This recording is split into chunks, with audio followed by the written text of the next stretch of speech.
هلا حبايب. اجيناكم بفيديو وروتين جديد. بعد ما كملنا الريوق طلعنا اني وطروق ولجونة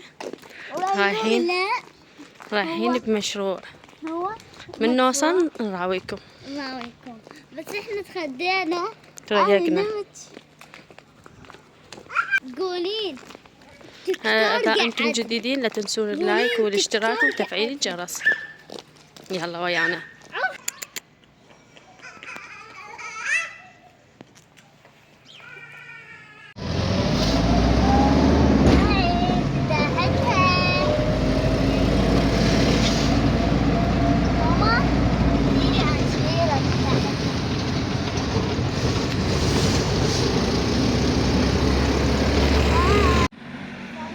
أخيرا وصلنا للصالون.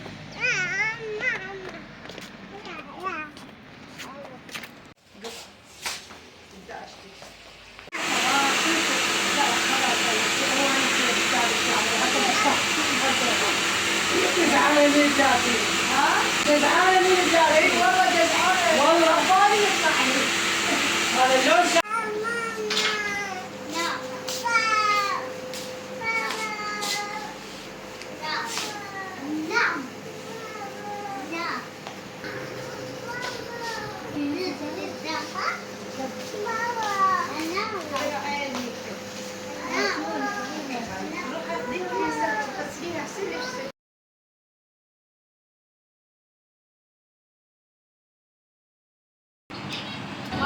وهنا رجعت للبيت وسويت لهم تتبيلة دجاج وخليته بالفرن على يتغدون.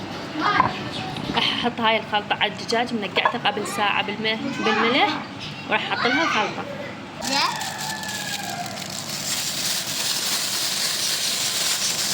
نعبي بيه الدجاج اللي تبلناه.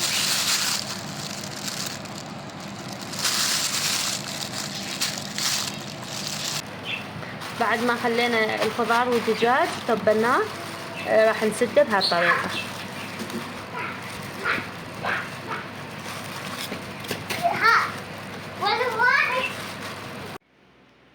خليتها على النار صار نص ساعة. ولهنا حبايب وصلنا لنهاية الفيديو. لا تنسون اللايك حبايب والاشتراك وتفعيل الجرس. باي باي.